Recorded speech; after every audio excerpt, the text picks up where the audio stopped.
If we were at the mound, it would be a thirsty Thursday. How you doing today, Deuce?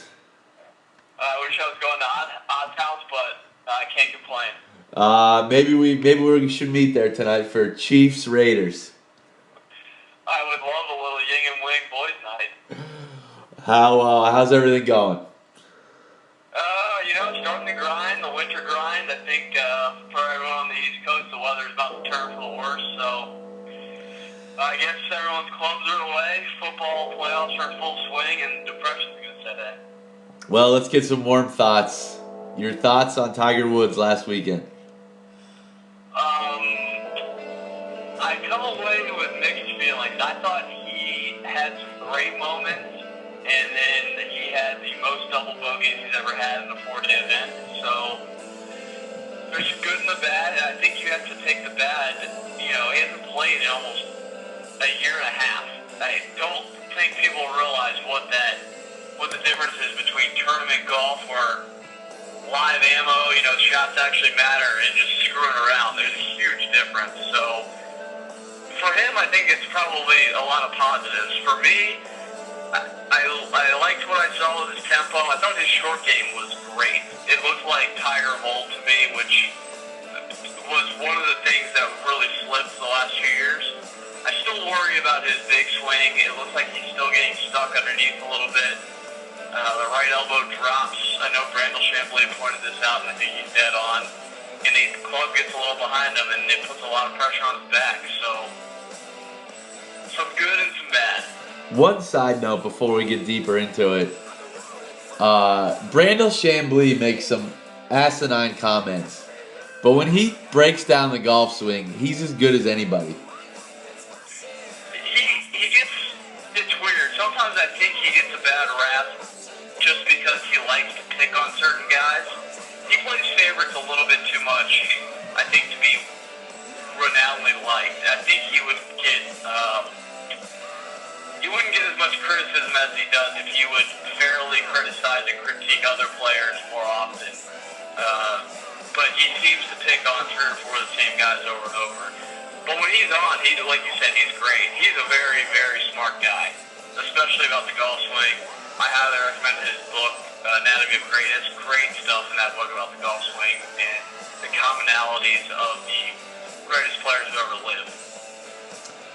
So back to Tiger. Where does Tiger go from here? I'm going to take him for his word. I think he just needs to keep playing and practicing. It doesn't sound like there's any other plan. I would assume his next event will be somewhere in the Middle East in January, one of those big cash grab events, which is probably a good thing because there's usually 4 or 5 really big names that get paid to go. So I think he'll be stuck in a marquee group, which, tests the nerves a little bit, see where you're at, and then you'll probably see him at the usual spots, Torrey Pines, to start the year, and his new event, the Genesis Open, which is at Riviera, Northern Trust, formerly Northern Trust. So I think those are going to be really good events to see where he's at. What did you think of his short game and putting? Best I've seen since he went away, the real Tiger went away in 2009-ish. I think it looked better even than when he won 5 times in 2013. That's how good I thought it looked. I loved seeing him with that old putter. It just looked so much better. How many majors did Nike putter cost him? That's a good question. I think you got to say at least 1 or 2, because the Masters, the one he made a charge at, I think it was 2012 maybe, putting and let him down the last 10 holes. He couldn't make anything, which for him at Augusta is very rare. I mean, his quote was, when did you decide to make a putter change? He said, literally the day that Nike announced there will be no longer making equipment. Did you see anything in his swing or any comments he made that lead you to believe the back is still acting up? I don't think you'll ever get pre-injury. I don't think you'll ever get him to say, it feels weird. I think he's always going to say he feels good. I I don't love the motion with the driver when he gets stuck. That puts a lot of pressure on the back. But I did like seeing him go after a few. I think you saw on day 3 or 4, can't remember which. He went for a couple corners and he went at it hard, which is good to see. You know, time will tell when you play 10, 12 events in 3 months or so. We'll see if the back can hold up. I actually thought he looked a little lighter, which was good to see. I don't like when he's pretty big up top, the shoulders and the chest. I think that's not so great for the golf swing. Anything you saw in the small sample size that would sway you in either way, whether he will win an event or a major again? Actually, yes. I think he will win another event. Majors, I'm not sure yet. Need to see a bigger sample for something like that. But to lead a field like that, and there were some big names in that field. There was no slouches, you know. Everyone in that field has done something in their career. To lead the field in birdies, I think said something. He's still got that firepower. I was shocked to see him blow it by Ricky Fowler on a couple holes because Fowler's not short. And there were a couple times where Tiger was 20 yards past him. So, you know, if he can refine that driver swing especially, get it somewhere where, you know, he can keep it in play and take the pressure off his back, you know, sky's the limit at that point. Aside from Tiger, what else did you take out of the tournament? Hideki Matsuyama might be the real deal. I know he hasn't done it, you know, consistently on tour with the winning, but basically the last 6 months there's been nobody playing better than him. And I would even include Rory in that discussion. He is, you know, he won this by a lot. He won the WGC a couple months ago. He's won in Japan 3 times, so he kind of looks like he might have figured out that putter a little bit, and he's a good enough ball striker where he can dominate some tournaments if his putting's on. I think he needs to get over that mental hurdle, though, in the bigger events, because we still haven't seen him really contend in a major yet. Anything you saw disappoint you, or negative side of things? Bubba Watson last year kind of blew everybody away. 5 par 5s, you'd expect him to be there kind of by default. He just kind of seems to be disinterested right now. Last almost 9 months, I'd say. Almost a year now. He hasn't really done anything. Kind of weird. We'll be interested to see if he kind of takes the next 2 months to grind and work on his game, or if he shows up next year and it's just sort of similar middleweight results. And he's not young by any means, so this is his prime time to be winning majors, and it kind of looks like he's going the other way. Anything else in the golf world? Some news this morning, the USGA finally decided to change the Dustin Johnson rule, as we're calling it, ball moving on the green, which is about time. There's probably 20 other rules they need to address the same way.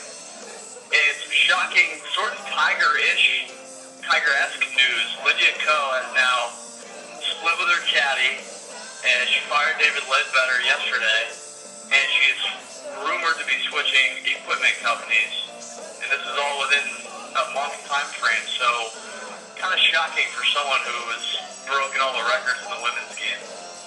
Where do you see her going if you had to make a prediction, equipment-wise? I think that's a really fascinating question. She's kind of just lit the world on fire, and we've seen this before. Maybe not this young, but we've seen this before with, you know, Yanni Sang specifically, and then she just disappeared.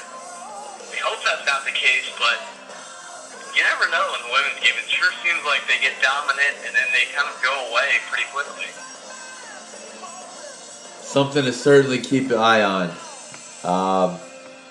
Anything else in the golf world?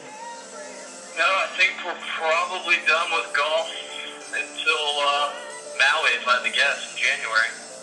We'll do the preview as we did last year, in between the conference championship and the Super Bowl.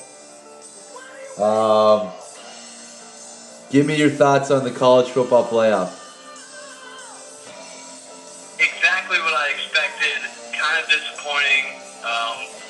Biggest takeaway for me is that whatever the system is, however many teams people want in it, there has to be defined criteria that make up the rankings. There has to be some sort of weight in ranking criteria, because right now it just seems like guys are getting to vote off of their eyeballs, and I don't know who the committee is made up of exactly, but I'm guessing not all of them are football experts. So disappointing, but I think in the end we're still going to get pretty good matchups. Yeah, I agree. That's my biggest takeaway is it has to be defined before the year. It seems like there was mixed. Washington's out of conference schedule, which was the second worst in the country, seemed to be overlooked. But Ohio State got in because of their out of conference schedule. I also thought, if you look at it on paper, Ohio State should have probably dropped to 4, but ratings-wise, makes more sense to put them against Clemson. So then you have either Clemson or Ohio State against Bama. Yes. Let me ask you this: if the roles were reversed and Ohio State was 11-2 and Penn State was 11-1, would Ohio State have gotten in because of the name? Yeah, I thought about that. I'm not sure. It's hard to answer. I hate the argument that it shouldn't even be a discussion because Ohio State had 1 loss, Penn State had 2. To me, winning the conference championship and winning a head-to-head kind of erases that. And then, to say, well, Ohio State's unequivocally better than Penn State once you take away those factors, to me is ridiculous. Probably just because Ohio State, Urban Meyer, TV, take a draw. Although Penn State's probably still a pretty big draw. But I just think there's no way to end an argument in the current situation. Like, you could argue for Washington or Penn State or Ohio State or Clemson just round and round and round. You can never stop. The other thing that really bothered me was Kirby Hocutt in the playoff selection show said one of the criteria was statistics. They looked at offensive, defensive, and special team statistics.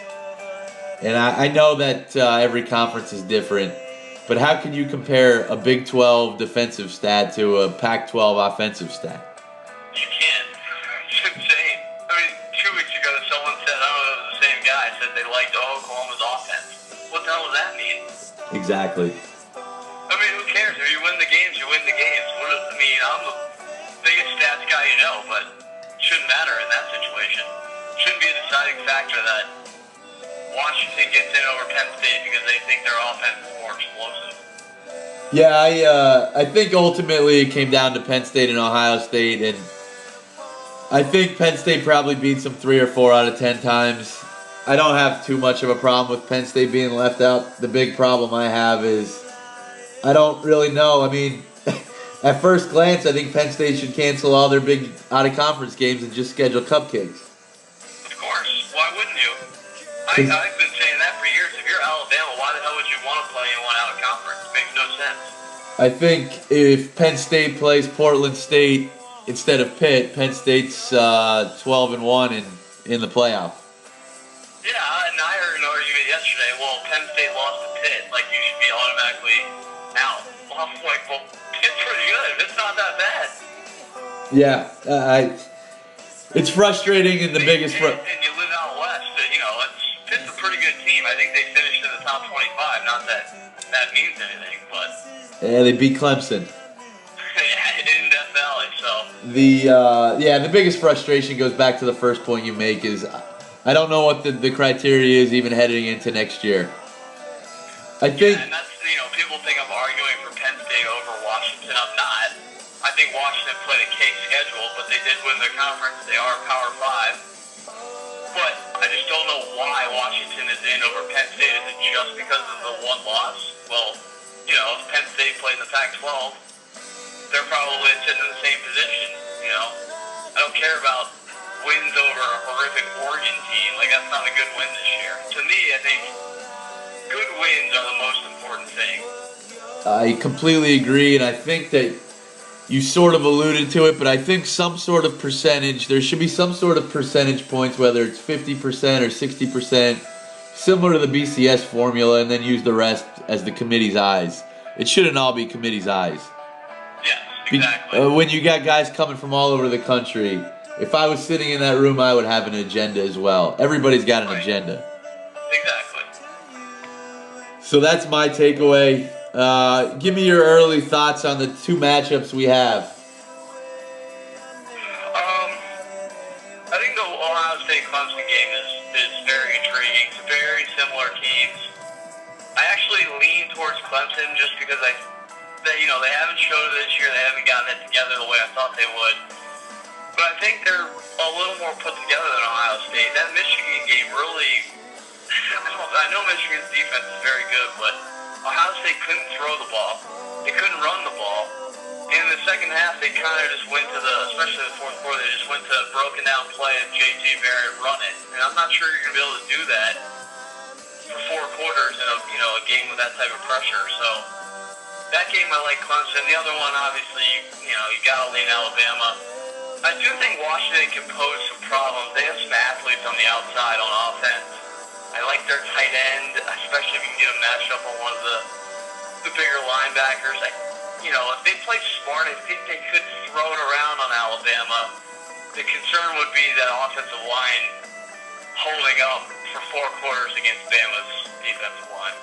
Yeah, we've been banging on the table since Tom Herman left Ohio State that Barrett's regressed. I think you're spot on with that analysis. Clemson's defensive line is going to give them major problems. I think Meyer getting a month to prepare certainly helps, but your offensive line is what it is at this point, and I think Clemson's going to put a ton of pressure on them, and I don't like the fact that Ohio State can't stretch the field on offense. Yep. And I agree. I think that Bama is going to have some trouble moving the ball, and you would think Peterson's going to have some wrinkles. We saw it when he was at Boise. But ultimately, I don't think that quarterback can make enough throws to keep this one relatively close for Washington Browning. Yeah, it's one of those things where I want to pick Washington. I really do. It's just, it's one of those things where they might come off, good start, and maybe get a lead, but 4 quarters of just getting punched in the mouth is going to wear a team like that down, I think. Yeah, I mean, when you look at the stats against USC, he struggled throwing the ball. And against Colorado, I think he was 1 of 8 when the game was really in doubt still. I mean, if you watch the Colorado game, Colorado gave them 2 touchdowns right out of the chute to start the second half, and then that was it. Right. Looking back through Alabama's games, the 2 quarterbacks that they did play, Kelly and the kid from Arkansas, they kind of lit Alabama up throwing the ball. But Bama kind of stayed patient, just wore them down. They finally made mistakes. That kind of seems like how this might play out. I think Hurts is going to have to make some throws in this playoffs, and I think they will get to the championship, and he'll have to make some throws in the championship. I don't think it's a cakewalk as most thought 2 weeks ago. No, definitely not. I don't think it's a foregone conclusion at all. I would think that they were pretty motivated being a Saban team, but Florida, for how bad their offense is, they moved the ball against Bama. They did. I mean, I thought that game was a little bit closer than what the score appeared. I thought so too. The Florida quarterback drove Florida down the field 90-plus yards in 2 straight drives. Yeah, and the Florida quarterback was playing in my Turkey Bowl 3 weeks ago, so, that is where you can move the ball on Bama, just throwing it around. I think that's an improvement. I think it used to be the mobile quarterback that gave them all the problems.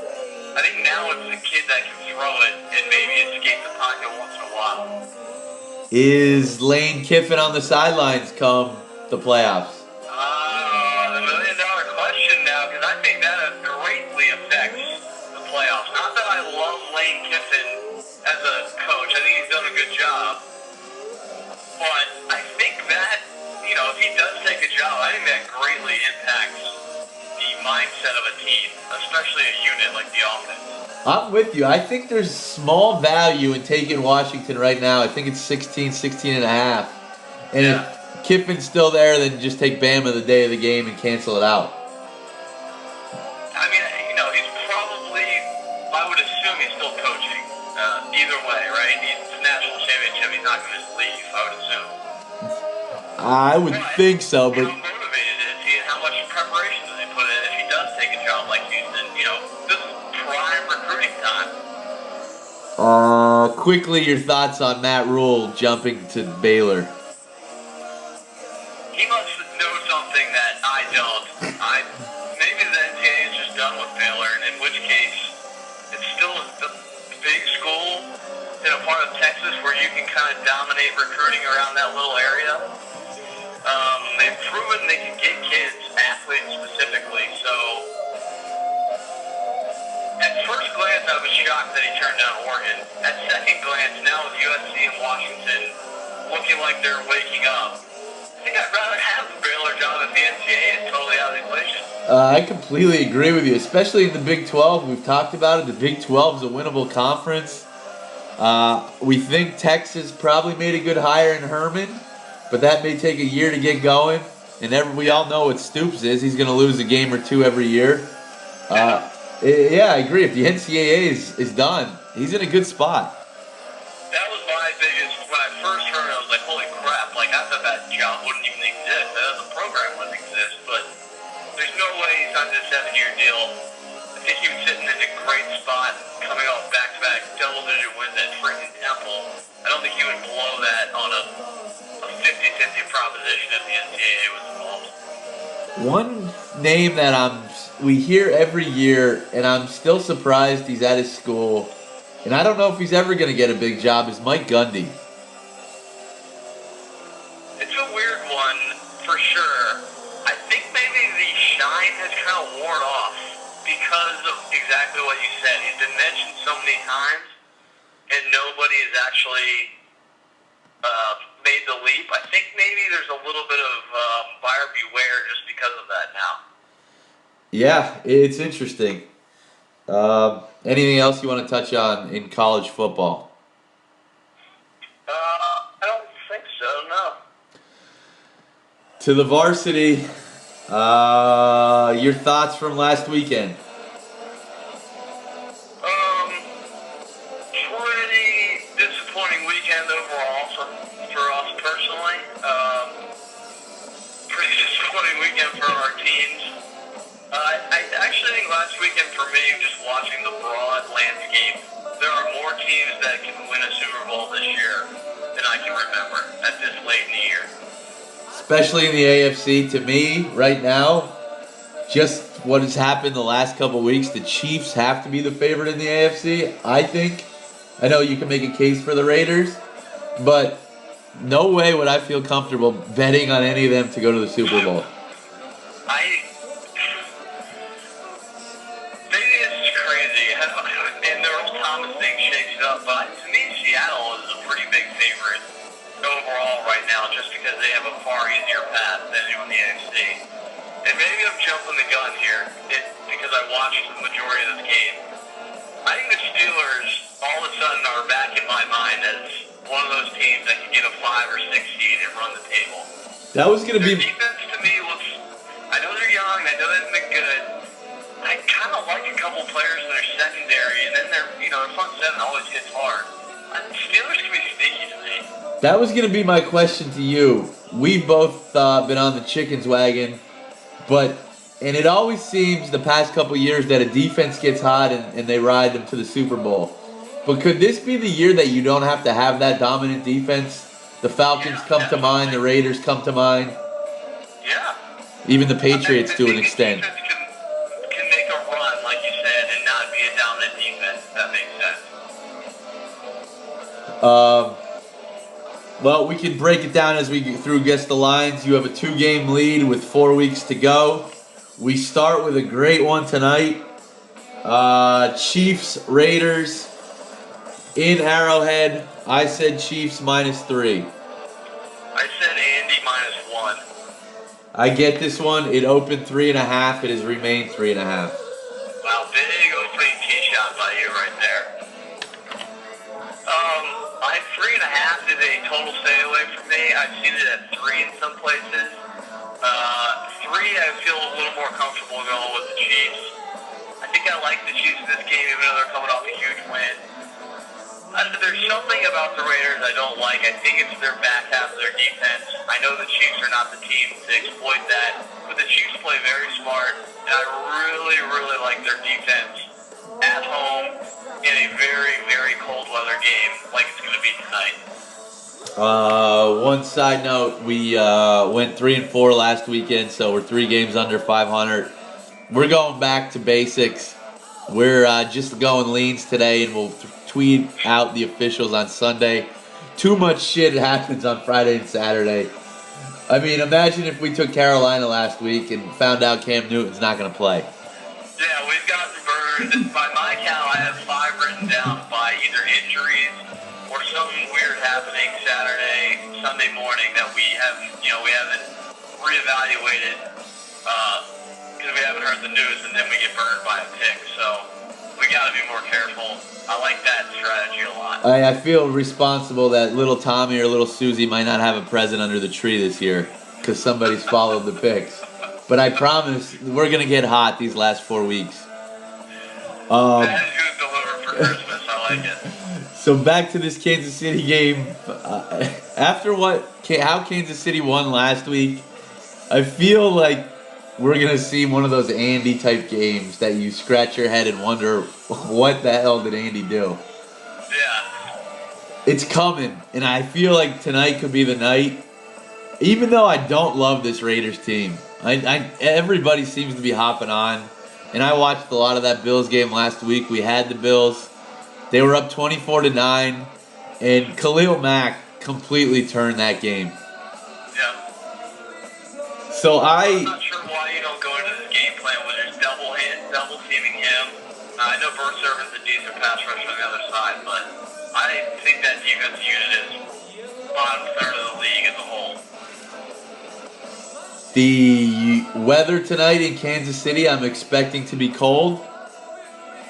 I'm seeing a game time temp of 21 with a wind chill of 12. Not much wind. I think it's a stay away as well. But yeah, force pick, I would take the Andes just at home. You obviously know the Andy cycle better than I do. I just think this is one of those grinded out, 20-17 type of home wins. Yeah, I think that score is going to be right on. Can Oakland win a low-scoring game like that? Yeah, I think that would prove a lot to me that if they won this game in that fashion.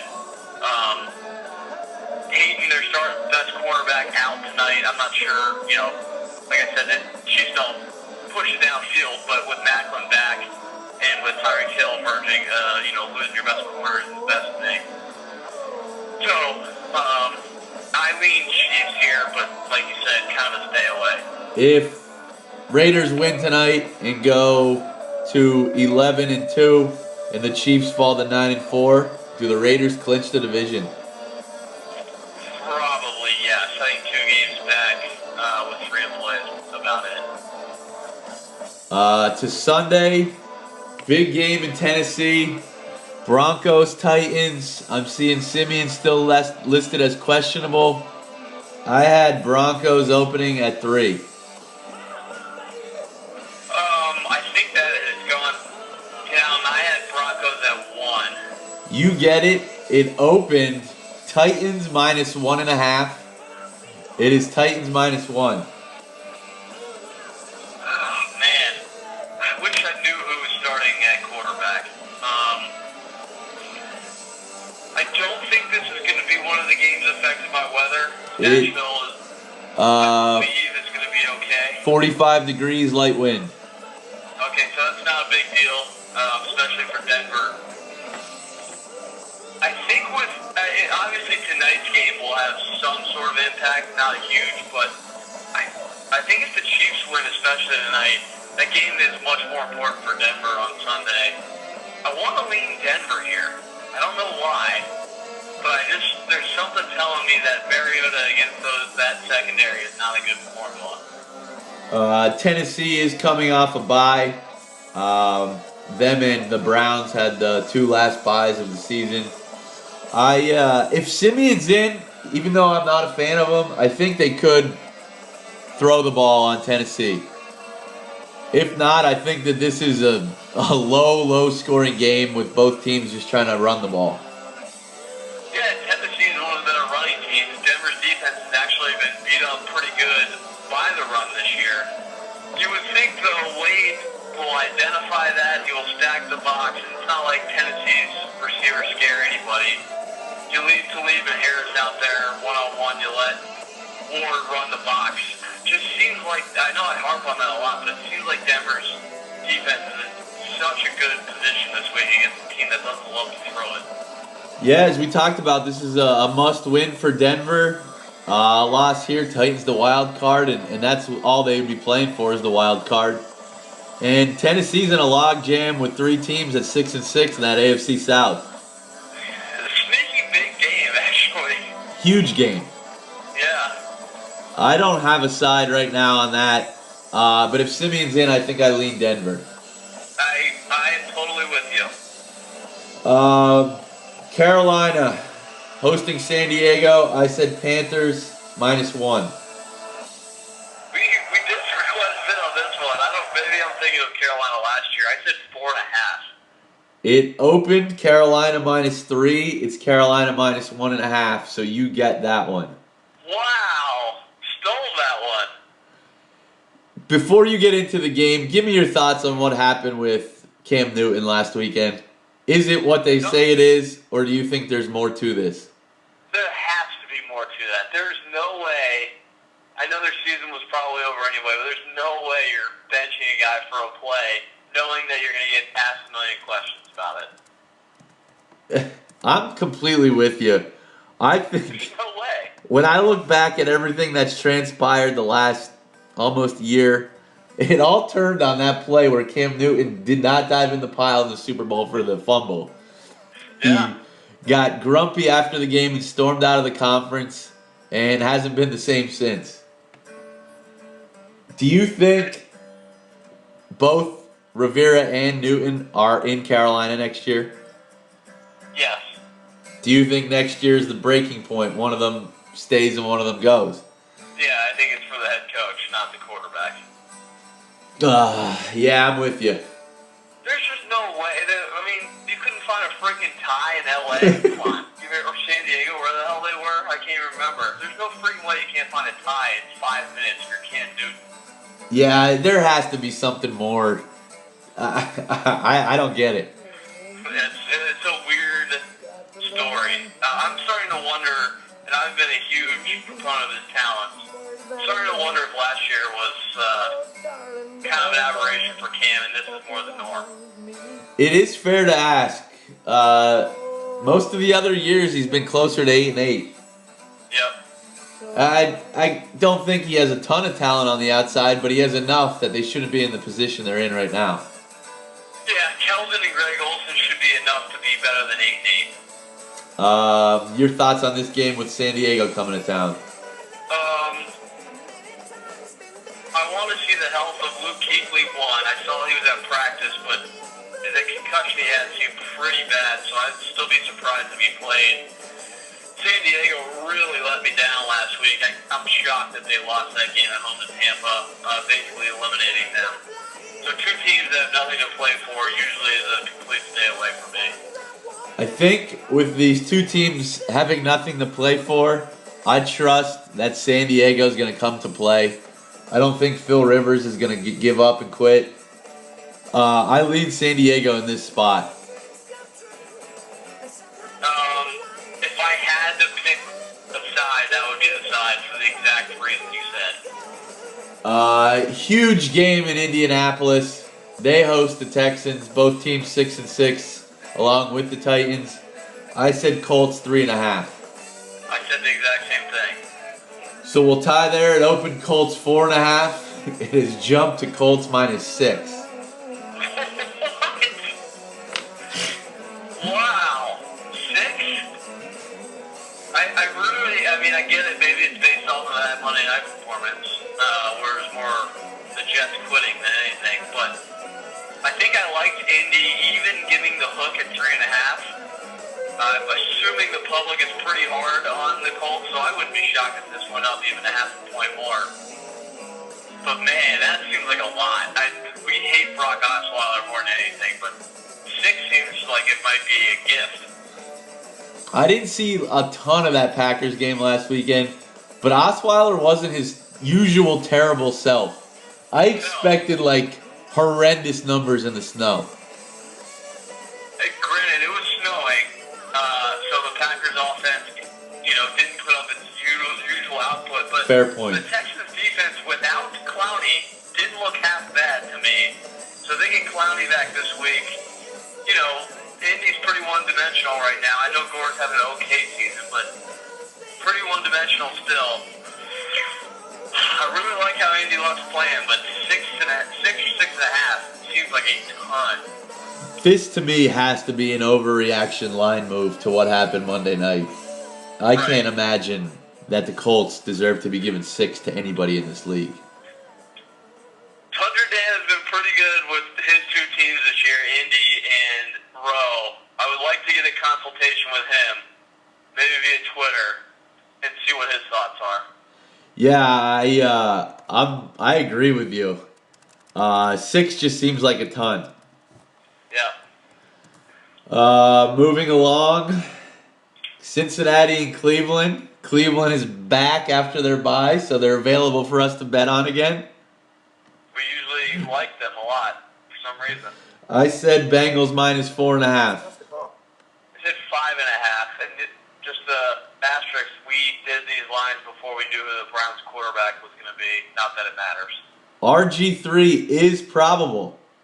Yes, he is going to start. Wow.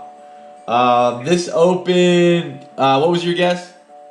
5.5. This opened 4. It is up to 5.5. I get that one to tie the week back up. So that shows you what people think about RG3 right there. I'm assuming you watched a lot of Cincinnati last week with your Eagles being there. What are your thoughts on them, even though they're probably eliminated? Just a quick side note. Wind chill of 26. Light wind. Chance of snow showers for this game.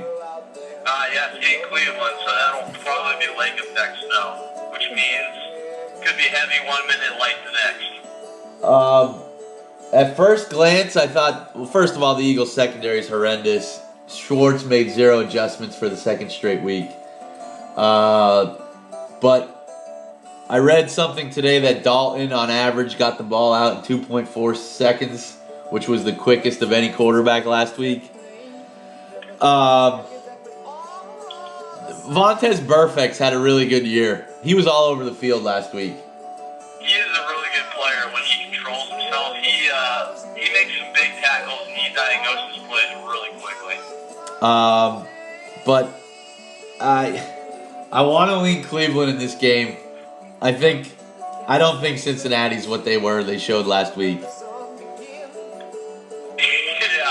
I'm not going to take the bait though, so not much to say about this game. If my man AJ Green isn't playing, I'm not on Cincy, and I don't care what the line is. It could be 55. I'm not taking An enormous game in Buffalo. The Steelers come to town. I said Steelers 3.5. Man, just a side note, I know we'll get more into this later, but there's some weird betting games this weekend where I think one side is going to be hugely on the public. Vegas can either win huge this week or get pummeled. And this is one of those games. I said Pitt -4. I get this one. It opened 1.5. It's Pitt -2 now. 1.5? Weather here, wind chill of 23, 70% chance of snow showers. Yeah, there's going to be some big-time lake effect snows. This is a 1 p.m. game, so they might escape it pretty good, but I think Sunday night into Monday is really when you're going to see the weather. We might see some games affected by this. Is this do or die for the Buffalo Bills at 6-6? Yes, I think it is. What this line is telling me is the Buffalo Bills are the play. Yeah, me too, and I really don't want to do it, but I think you're right. Big Ben on the road this year, pretty suspect. His home and away splits are not very good. He's much better at home. The Bills secondary has been off and on. They've been kind of, they either have a terrible game where they lock people down, especially Stephon Gilmore. He's either been really good and he's had a couple bad games, but he's had a couple really good games too. I think I like the Bills here too. I think I like Shady in the weather, and I love the legs of Tyrod Taylor in this matchup. I agree. I think Tyrod Taylor could have a very big game. Is this as much of a must-win for the Steelers fighting with the Ravens for the division? Probably not, just because they don't have as many teams involved like Buffalo does. Buffalo's in the wild card, and they're pretty far back, and they're going against 5 teams. Yeah, I would say it's still an important game for Pittsburgh, but probably not must-win or dead situation just yet. We'll head down south to Miami. They host the Arizona Cardinals. I said pick. I said Zona -1. I get this. It opened Fins -2.5. It's Fins -1. So Miami gets absolutely shellacked at Baltimore last week. Arizona wins a really entertaining and good game against Washington. And yet Miami is favored. To me that says take Miami Dolphins. I'm with you. I think the Dolphins, I'd have to check their injury situation on that offensive line, but if healthy, could really control the line of scrimmage in this game. I mean, there's a bunch of guys in this game that are worth monitoring for injury. Pat Pete, he played last week, played well. He looked a little bit gimpy on the knee.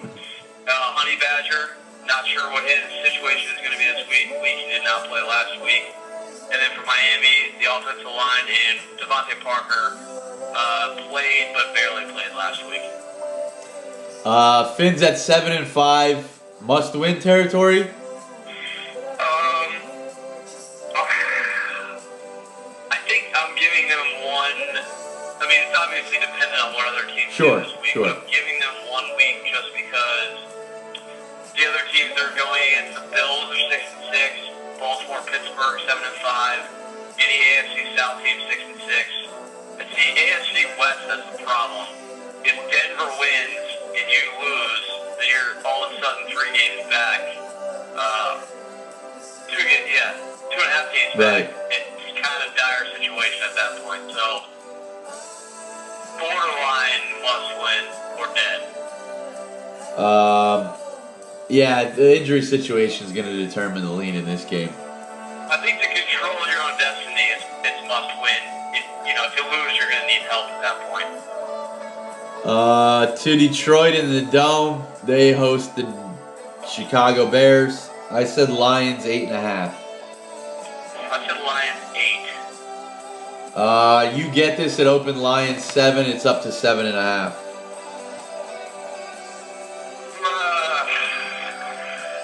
Impressive win for the Lions last week in New Orleans. I thought it was one of the better wins of the weekend. I am shocked by the number of people who have Derek Carr as their MVP and don't even mention Matthew Stafford. To me, the talent level on the teams is so significantly different. Worse for Matthew Stafford, and yet, he's got his team in the thick of the playoff race. To me, he's played just as well as Carr has. Yeah, I'm completely with you. If they win again this week, I think the Stafford talk has to pick up. It leads me to the question. We exchanged texts Monday night in the Jets-Colts game, but I was up in North Jersey on Monday listening to the radio and listening to Giants fans bitch about Odell Beckham. To me, you pay quarterback, left tackle, pass rusher, and corners. Looking at the Lions playing better without Calvin Johnson, is wide receiver a little bit of an overrated position? Yeah, based on the money and the publicity it gets, I would agree with you. Yes. We're running out of times to bet against Jay Cutler as a Bear. I think his time is over. He is our new punching bag. is Cutler's time in Chicago done? Yeah, I think when he was placed on IR, I would be shocked if he returns. 7.5 seems like an awful lot for Detroit. Yeah, I could be wrong, but I think last week against New Orleans was the first game they won by more than a touchdown this year. So if you're playing the percentages, taking the hook with the Bears might be a better play. But for me, that market doesn't get me moving, so stay away from me. I'm with you. To Jacksonville, Minnesota coming to town. I said Minnesota -4. I said the Vikes -3. You hit it exactly. It's up to 3.5. Week is tied back up. I might shock you here, or I might not, since I love betting on shitty teams. I kind of like the Jags in this spot. Do you like the Jags defense this week? I do, actually, yeah. Minnesota can't run the ball or throw it. Of course I like the Jags defense. I'm in a bad spot in fantasy playoffs, and I picked up the Jags defense for this week. I thought about it. My defense for the year has been Baltimore. I've tried mentally to keep them for New England. New England's not the same without Gronk, but I want to pick up the Jags too as an insurance policy. Yeah, I kind of am with you in leaning on the Jags. 86% on the Minnesota Vikings right now. That is second only to 88% on the Pittsburgh Steelers. Is Mike Zimmer going to be back on the sidelines? He is, yes. Is he going to be able to see anything? I would assume only the females that are swimming in the Jacksonville pool.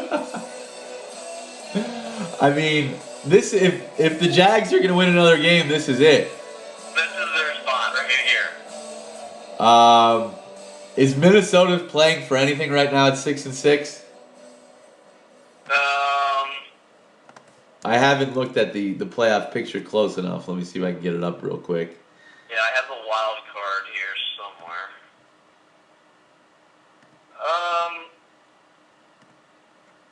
8-4 are the Giants, and then 7-5 is the second wild card. So yeah, they're still in it. Yeah. So it's an important game, and Blake Bortles against that defense scares the shit out of me. But just seems like one of those games where the public's all over one side. Seems too obvious, and it goes the other way because that's what happens in the NFL. Yeah, I'm with you. Leaning on the Jaguars. Scary to say. Yeah, I mean, we like shitty teams. We can't get away from them. Another game in Florida. The Wagon hosting the Saints. I said Wagon -3.5.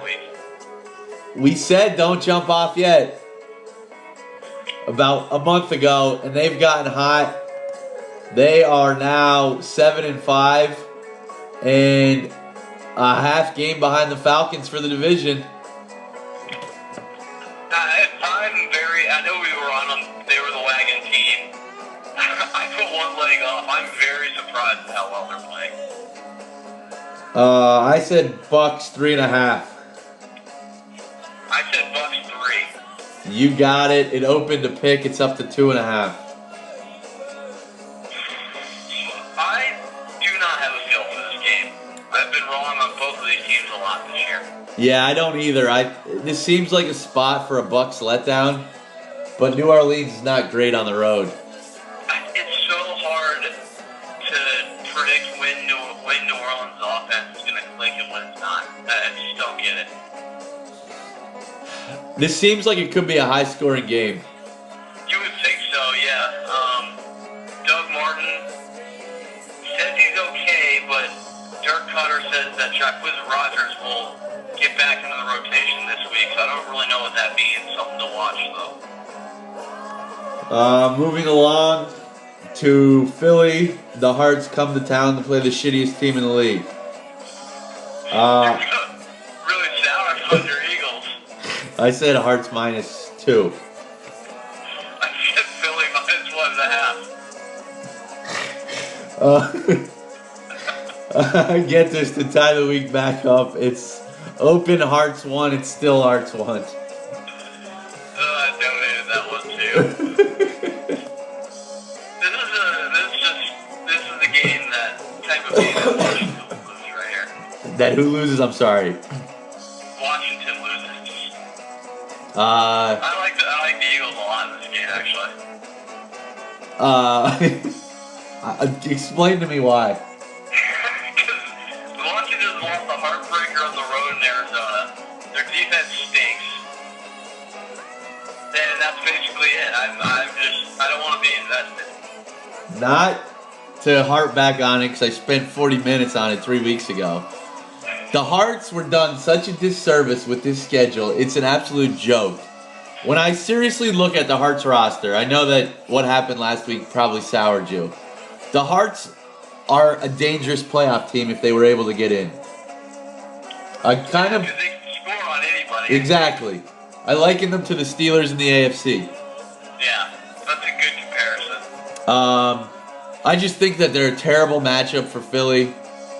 Cousins always plays well against Philly. He does. I think it will be a close game, but I do think the Hearts win this game. To be honest, the line is a little low, I think. I think it's a little bit of a reaction to last week, losing in Arizona, traveling all the way back to the East Coast.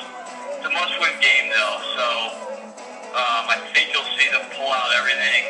Ryan Matthews is back, and he is, I actually think he's a good player. Just can't stay on the field or fumbles the ball. Could be a danger man this week, though, for Washington. They don't stop the run very well. They do not handle running backs out of the backfield well at all, so Darren Sproles also worries me. You saw David Johnson last week basically have 1,000 yards and 1,000 catches in one game. The lack of downfield receivers, though, I think really helps Washington. They struggle versus the run. They'll load the box this week and let Norman take someone on the outside out. So it's a good spot for Washington. It's a stay away from me. There's 3 things that do scare me. One being the line. I think it's a little low. 2 being the fact that a lot of Eagles players were called out this week for quitting. So I think if they're ever going to make a last stand, this is it. And as you just said, the running game went through the ball 60 times last week. I would think Peterson is going to commit to the run. So those are the 3 things that are causing me pause on the Hearts. I would think one more thing is Philly's factor. Not a huge deal, but weather. I think the high in Philly will be about 39. It'll be fairly windy, not crazy, but I think you'll see 10 to 15. So cold and windy. Passing game usually suffers a little bit. Although Cousins is a very, very good wind ball thrower I've seen. So underrated part of his game is his arm in the wind. He somehow gets the ball to drive through it. I don't know how he does it. Yeah, I've seen a wind chill of 31. Yeah, so that's pretty chilly. Out west to San Fran, they host the Jets. I said Niners -1. I said Niners -3. I got this exact. It opened 1. It's up to 2.5. Jets totally quit on their coach last week, especially on defense. I have loved Darrelle Revis. He's had a great career, Hall of Famer, I think, no doubt. But I think when you're the leader of a defense like that, you don't want to play anymore. It spreads through the team, especially the unit that you're on. And I think the defense really showed that last week. I think they're done as a team for this year. I'm with you. At some point, I know the defense has gotten beat up a little bit this year, but that defense has been good for a lot of years with a lot of those pieces. With what has transpired on offense, at some point, I think a lot of those defensive players just mail it in. Again, it's resurfaced. The Bears said it last week that they knew exactly what Chip Kelly was going to run. To me, it's time for him to go back to college. The weather was terrible last week in Chicago, but the offensive output was absolutely horrendous from San Francisco on an average Chicago defense. I agree with you. You should have taken the Oregon job when you had a chance. Yeah, this is a stay away from me. And nor I don't even want to know the score of this game. I don't want to see the updates or red zones about it either. It's got to be Bryce Petty time for the rest of the year, correct? Why not? Yeah, I would put Hackenberg in there and see what he does. Yeah. Interesting game in the Tundra. They host the Chickens. I said Chickens -3. I did the same thing. So we tie. It opened 2.5. It has remained 2.5. Wind chill of 16. Light wind. I like the Chickens here. Given the small number on the road, I know it's dangerous. Aaron Rodgers is a home dog. And I know the Earl Thomas injury hurts, but I like the pressure that they're going to be able to put on Aaron Rodgers, and I love how their linebackers can run. I think you'll see Rodgers with a lot of dinking and dunking and not much success. And on the other side of the ball, Thomas Rawls looks like 2 years ago Thomas Rawls, or last year, whatever it was, they exploded. I like Russell Wilson's legs a ton in this game. I'm with you on the Chickens. I think it's a little bit of an anomaly. I thought that the Redskins played a little bit off of the receivers again the Green Bay game. The Eagles certainly did, and the Texans didn't challenge them often. Rodgers got to dink and dunk for 3 straight games. Everybody thinks he's back, and he certainly has thrown the ball well. But Seattle's going to man up and get right in their face. Yeah, I do not want to face Seattle when you are one-dimensional, especially if your one dimension is not being able to run the ball. No, thank you. And I think Michael Bennett will be back in full force this game as well. Rawls, I like to call on Rawls having a big game. Yeah, this is one of my favorite plays of the league, actually. Yeah, I have this starred, and we'll give it officially on Sunday, in case Russell Wilson misses the plane or something. I like it. I'd like to congratulate the Los Angeles Rams on giving a extension to Jeff Fisher. Whatever he's doing, it's working. Best agent in sports. They host the Falcons this week. I said Falcons -5. I said Falcons -4 because of the Julio Jones question mark. We split it. It opened 4.5. It's up to 6. Oh man, I did see that the Rams ownership said that this extension has no bearing on Fisher's future. Not really sure what the hell that means, but it sure looks safer to me when you're giving him a contract extension. I don't get it. I need to see more about Julio Jones. He's got turf toe, not a great injury for a wide receiver. That can be very painful. Without him, this is a sneaky low line for me for various reasons. I kind of like the Rams if Julio Jones is limited. I think Goff could have another good game. I know he struggled the last 2 weeks, but I think if he's going to have a good game, he could have it against this Atlanta defense. They could put a little bit of pressure on the quarterback, but secondary-wise, I think you could throw the ball on them. I totally agree, and this is another one where Vegas has to be worried 87% on Atlanta. Yeah, it is a little scary taking the Rams, but I do like their defense in this matchup. It's very scary taking the Rams. They blow. That's what we do, though. I know. Oh God. Yeah, I don't know what else to say. I think Jones, if he's out, this is a Rams play. Yeah, if he's in though and not limited, I don't know if I can do it. We get a good Sunday night game going into Sunday night. I'm up 1 on the week.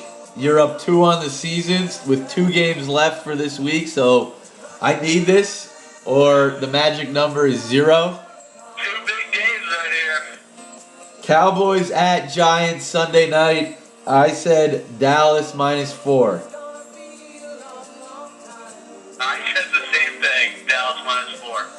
So the best you can do is a tie for the week. It opened Dallas -2.5. It is up to Dallas -3. JPP, hernia surgery, most likely out for the year. He had actually been playing really well. And I know I'm looking right now, 73% on Dallas. I know this is the wrong side to be on. I think I like Dallas in this game. I'm with you. I've been on it for about a month now that the Giants are the biggest fraud in the NFL, and they got I tried to get exposed. you with me last week in Pittsburgh, but you didn't bite yet. I think I got you now. I'm with you. We hit the Pittsburgh Seattle tease, but this Giants team stinks. I totally agree. I actually think they are on par with Philly at the bottom of the division.